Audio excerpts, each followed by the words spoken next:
আজ আমি আপনাদের বলবো আমাদের প্রিয় নবী হজরত মোহাম্মদ সাল্লাল্লাহু আলাইহি ওয়াসাল্লামের আশ্চর্য মুজিজা সম্পর্কে। হজরত মোহাম্মদ সাল্লাল্লাহু আলাইহি ওয়াসাল্লাম ছিলেন সমগ্র মানবজাতির জন্য প্রেরিত নবী। তাঁর জীবনে অসংখ্য মুজিজা ঘটেছে। তাঁর সর্বশ্রেষ্ঠ মুজিজা হল আল কুরআন। এটি এমন এক কিতাব যা কখনো পরিবর্তিত হবে না। আরবের শ্রেষ্ঠ কবি ও সাহিত্যিকরাও এর সমকক্ষ কোনো বাক্য রচনা করতে পারেনি। কুরআন আজও অক্ষুণ্ণভাবে বিদ্যমান, যা আল্লাহর পক্ষ থেকে চূড়ান্ত নিদর্শন। একবার মক্কার কাফিররা মুজিজা দাবি করল। তখন হজরত মোহাম্মদ সাল্লাল্লাহু আলাইহি ওয়াসাল্লাম আঙুল দিয়ে আকাশের দিকে ইশারা করলেন। মুহূর্তেই চাঁদ দ্বিখণ্ডিত হয়ে গেল। এক অংশ পর্বতের ওপারে, আরেক অংশ অন্যদিকে দেখা গেল। মানুষ চোখের সামনে এই মুজিজা দেখেছিল।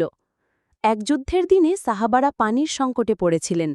তখন হজরত মোহাম্মদ সাল্লাল্লাহু আলাইহি ওয়াসাল্লাম তার মোবারক হাত একটি পাত্রে রাখলেন। তার আঙুল থেকে পানি প্রবাহিত হতে লাগল। শত শত সাহাবা সেই পানি পান করলেন, অজু করলেন। অনেকবার দেখা গেছে অল্প খাবার থেকে অসংখ্য মানুষ খেয়ে তৃপ্ত হয়েছে। এক সাহাবীর বাড়িতে অল্প দুধ আনা হয়েছিল। নবীজি সাল্লাল্লাহু আলাইহি ওয়াসাল্লাম দোয়া করলেন। তারপর সেই দুধে এত বরকত হল যে সবাই পান করেও শেষ করতে পারেনি। একবার এক উট এসে অভিযোগ করল। সে বলল তার মালিক তাকে অত্যাচার করে, না খাইয়ে রাখে। নবীজি সাল্লাল্লাহু আলাইহি ওয়াসাল্লাম তার মালিককে সতর্ক করলেন। আবার দেখা গেছে একটি হরিণ এসে তার কাছে আশ্রয় চেয়েছিল। একবার নবীজি গাছকে ডাকলেন। গাছটি শিকড় উপড়ে হেঁটে এসে তার সামনে দাঁড়াল। তারপর তিনি অনুমতি দিলে আবার গাছটি ফিরে গেল।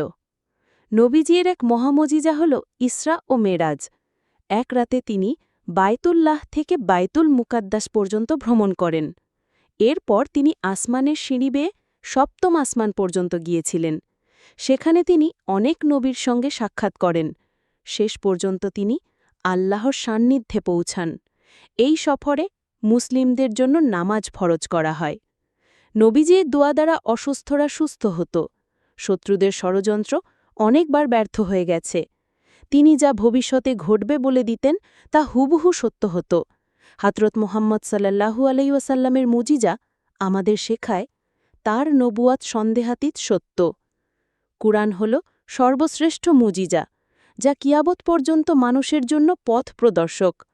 আমাদের কর্তব্য হল নবীজি সাল্লাল্লাহু আলাইহি ওয়াসাল্লামের সুন্নাহ মেনে চলা এবং আল্লাহর আদেশ মানা। তাহলেই দুনিয়ার শান্তি আর আখিরাতের মুক্তি লাভ করা সম্ভব।